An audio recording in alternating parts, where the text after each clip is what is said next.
สบายดีเมื่อทุกทานที่เข้ามาติดตามรับชมพามาเบิ่งบรรยากาศทุกทานเนาะเป็นบรรยากาศอยู่ทางบ้านของขับใจเองเนาะเป็นบ้านเขตนอกทุกทานเนาะห่างจากตัวเมืองมาอยู่ประมาณ 4-5 กิโลเมตรนี่แหละประมาณนั้นเนาะในปัจจุบันนี้ก็ถือว่าบ้านถนนหนทางเขาก็แปลงไม้ทุกทานเนาะแปลงไม้ให้สูงขึ้นเนาะแต่ทางที่ว่าปัจจุบันนี้เขายังปลูกยางเนาะปลูกยางเป็นเขาว่าลาดยางซื่อๆทุกทานบ่ได้ปลูกเนาะลาดยางเป็นเห็นสันเดียวเนาะสันเดียวเบิ่งการพัฒนาเนาะงาน3-2ในปัจจุบันนี้เป็นยังไงก็ต้นเลยเด้ทุกท่านเนาะบ่ได้มาบ้านอยากจะพาทุกท่านเที่ยวชมบรรยากาศอยู่ทางบ้านเอาเลยทุกท่านเนาะอยู่ที่เมืองหุ่นเด้อทุกท่านเนาะเมืองหุ่นแขวงอุดมไซโอ้เบิ่งเดี๋ยวนี้เนาะปัจจุบันนี้ก็ถือว่าหมู่บ้านคือเจ้าก็มีรายได้ดีเนาะทุกท่าน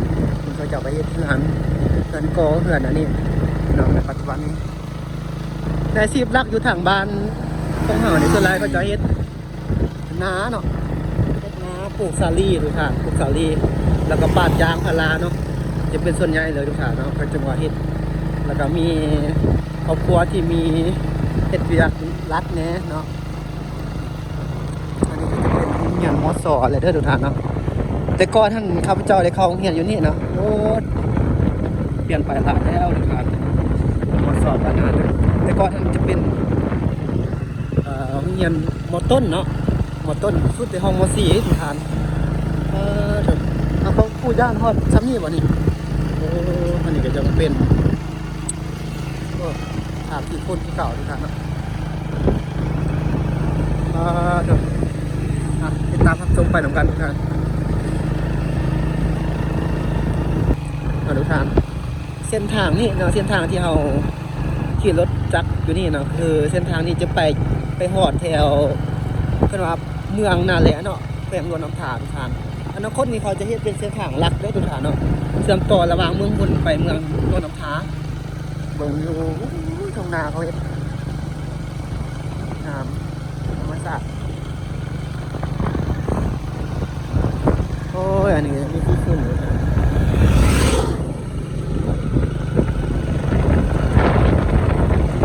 ตอนนี้ประมาณ1 โมงป่าย1 โมงยังทุกท่านเนาะนี่ทางบ้านเขาเด้อทุกท่านเมืองมุนเนาะมื้อนี้เขาเจ้าเองกับพาทุกท่านเที่ยวชมเบิ่งบรรยากาศเอาทุกท่านเอาท่านใดที่บ่เคยได้มาได้เห็นแขวงดมใส่เมืองมุนแขวงดมใส่ทุกท่านเนาะทางบ้านเขตชนบทโอ้แค่นี้บ้านนาคำ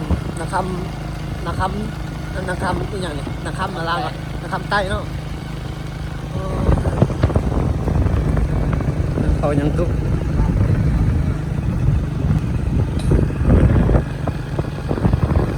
มีหลายสิ่งหลายอันเปลี่ยนไปเนาะแล้วก็มีหลายสิ่งหลายอันที่ยังคงรู้เนาะยังคือเก่าทุกท่านเราไม่ได้มาโดนนะทุกท่านจะสม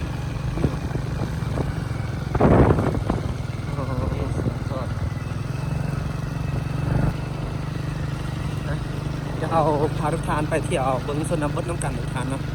เส้นทางนี้ก็ถือว่าห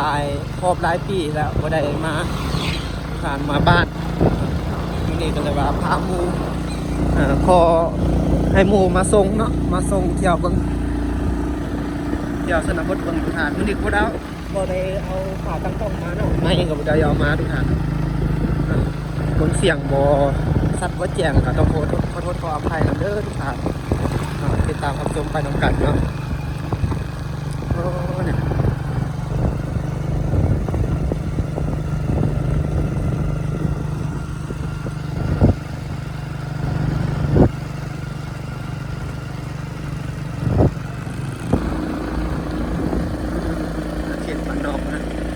เขตนี้จะเป็นพระเจ้าจะปลูกจางพาราเป็นส่วนใหญ่เลยครับ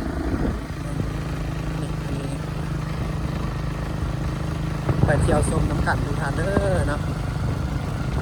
มาฝากมาตอนให้ทุก ทานที่ติดตามอยู่ทางบ้านเลยครับชม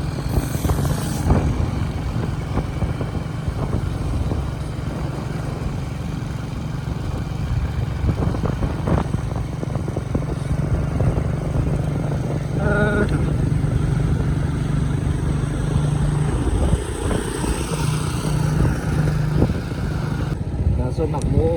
โอ้ยโน่เดียวส้ม อยู่ที่นี่เขามีคนจีนเขามาเสาเห็ดส่วนดอกโมเด้อทุกทางเนี่ยโถอันนี้ก็เห็ดน้าแสงเลยเนาะน้าแสงจะเป็นทงนาที่อันใหญ่ขนาดนี้ถึงนะอยู่บ้านนาคำเนาะระหว่างบ้านนาคำกับบ้านนาติดกันเดินทุกทางอยู่ทางบ้านนี่วิวก็ดีเลยเนาะนี่ก็เจ้าเห็ดมีคนจีนเขามาเสาเห็ดส่วน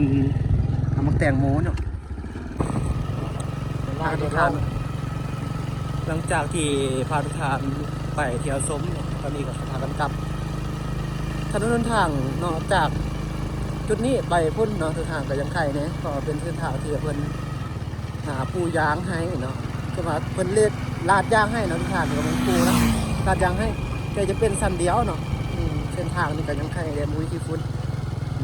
แต่ว่าอนาคตเพิ่นก็จะน่าจะเฮ็ดทางเรียบให้แต่ทุกท่านเนาะปูยางให้แน่ โอ้ยเส้นทาง